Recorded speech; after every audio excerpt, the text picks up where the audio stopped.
For part 2 of my DX3000CL and 4000CL review, I thought I'd compare them to Meze Strada headphones. These are also between $500 and $1,000 closed-back dynamic driver headphones, and the Stradas are based on the popular Meze 109 Pros with the same driver, but in the Meze Lyric chassis, whereas the DX4000CL are the result of my suggestion to Final that they make a less bass-heavy version of the quite bass-heavy DX3000CLs. On that note, a couple of things. If you have either of these pairs of headphones, please do leave your impressions and your thoughts on what I say in the comments below. I'd really like to hear from you. It also helps people who are looking to buy a pair of closed-back dynamic driver headphones in deciding, because what music I listen to and what music you listen to may be slightly different. I also don't listen particularly loud, nor do I listen particularly quietly, somewhere in the middle. And so sometimes I turn the music a little bit up and sometimes not so much. So that's something to note when I do this comparison. Also, given that I said, yes, this pair of headphones, the DX4000CLs, were my suggestion to Final, they have also sponsored my channel. Meze also have sponsored my CanJam show reports, but regardless, every manufacturer who sends me stuff, or even sponsors the channel, knows that I'm going to make reasoned criticism about their products, including things which I think people might not like. So any feedback is definitely welcome in the comments below, especially from owners of any of the products I review. Back onto that, I'd also like to thank Bloom Audio for sponsoring my channel. Andrew and his team are one of the few companies I have never heard a negative word said about them. They treat their customers like family, and they have a huge variety of products, and you can check out their room at CanJam SoCal and New York. Anyway, onto the review itself. Let's start with Meze Stradas. They, using the Meze 109 Pro drivers inside a Lyric chassis, means for a light pair of Lyrics almost, but with maybe a little bit of a not quite as sophisticated driver as you get with the Lyrics. That design also has, if you see the headband, if I tell it the right angle, is tilted at an angle versus the cups. That means for an interesting fit, which ends up either if you have the cups vertically, the headband sits further forward on my head, or if I tilt it slightly back, then it ends up pushing a tight seal behind my ear.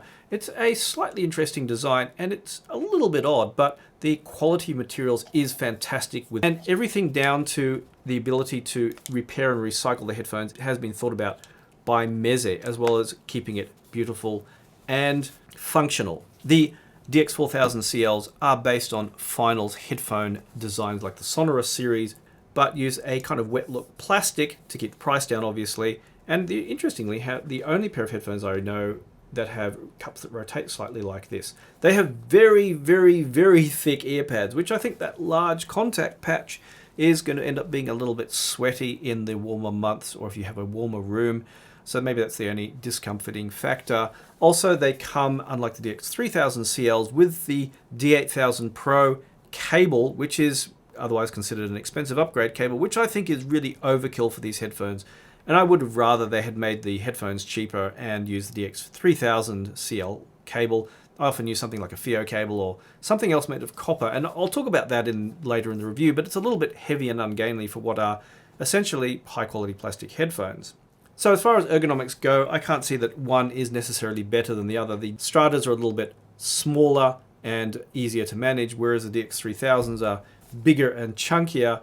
And, well, yeah, anyway, I think you want to hear about my music impressions. Something to note always is that everyone's ears are very slightly different, and my impressions may not be quite the same as yours, especially up in the upper mids and treble where there's a lot of variation. I tend to hear a little bit of sibilance somewhere around 7,000 to 8,000 kilohertz, so some headphones tend to be a little bit too much, or earphones especially, tend to be a bit too much for me in that region, whereas other people may not be sensitive, especially in that area, and that's something to note with my impressions, so why I always invite people to post their impressions as well.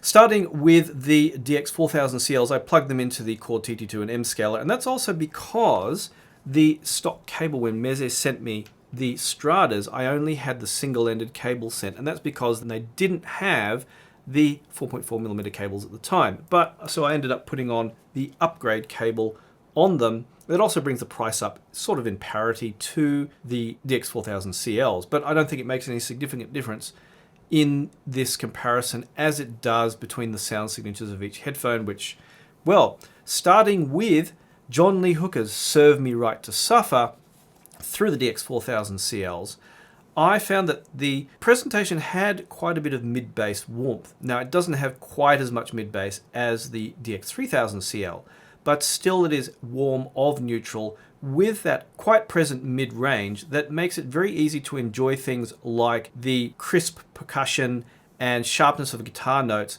while at the same time having plenty of mid-bass. And that's one of the aspects of this series which I think they did very well, with the DX4000CL, of course, having less of that mid-bass to overwhelm things. Now, however, the presentation of the DX3000 and 4000CL headphones is still very intimate, and the instruments fill the space, unlike a planar magnetic headphone, say from Hi-Fi Man, which may be more open, diffuse, and have better instrument separation. Where closed-back dynamic driver headphones tend to shine is where you want punch and dynamics and that intimate sound, and to have the music really fill the space. And that's what the DX4000CLs do very well. Now, the Strada, on the other hand, the instruments sounded like they were coming from very left and right positions, and the overall sound was very cupped sounding for me. And someone else described the listening with the Stradas as like listening inside a fishbowl, and there was some of that sense, definitely. Also, the sound stage was somewhat flat, lacking front-to-back depth, and, well, percussion was somewhat dull. Also, with the mid-range tuning overall, sounded a little bit off, like it was a little bit out of balance. This was definitely most noticeable switching to Cowboy Junkie's Lay It Down from the same album. Starting this track with the Strada, everything just feels off.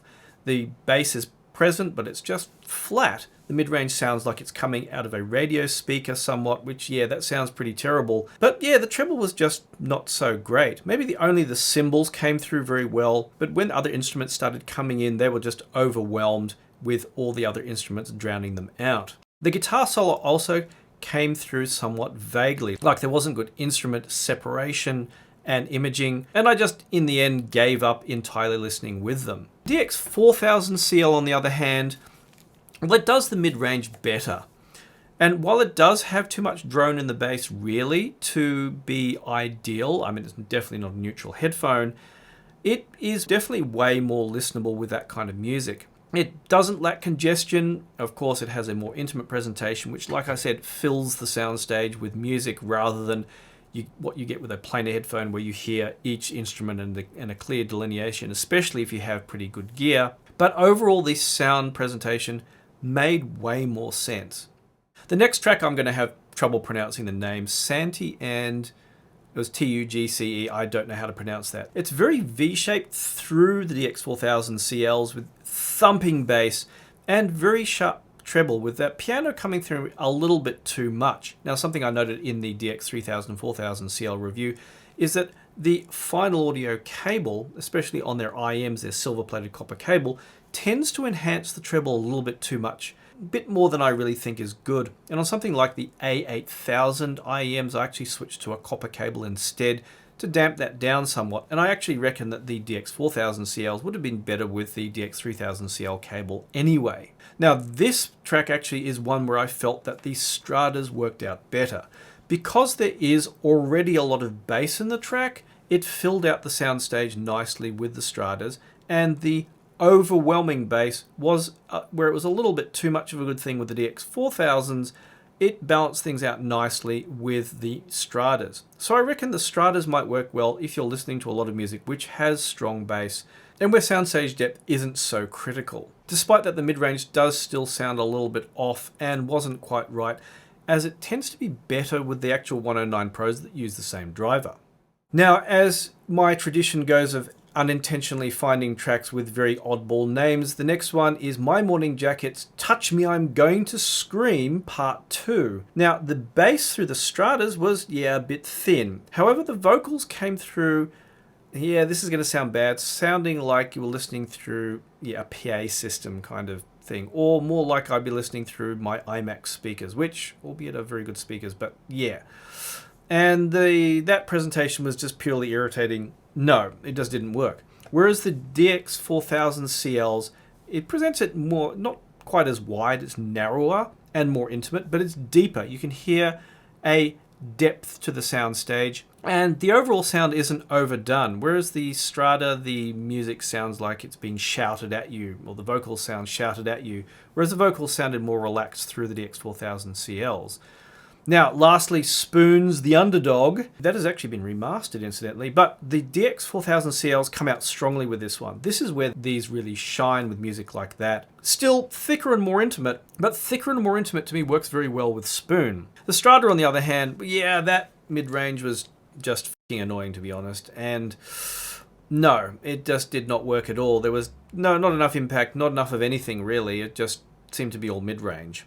And really did sound like I was listening through a pair of, well, albeit very good, computer speakers. Yeah, it's not doing too well for the Strada once I really started comparing things. And maybe some of that was the influence of the bass of the DX4000CLs, but I just don't find the Stradas work very well with me with a lot of music. If they do for you, post in the comments. I'd like to know about it. Lastly, Tor's Drum Therapy, which is one of my favorite all-time tracks.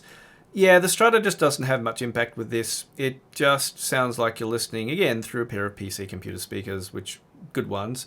And yeah, that's definitely a track for the DX4000 Pros in comparison, which did way better, being very filling, very entertaining, and very punchy.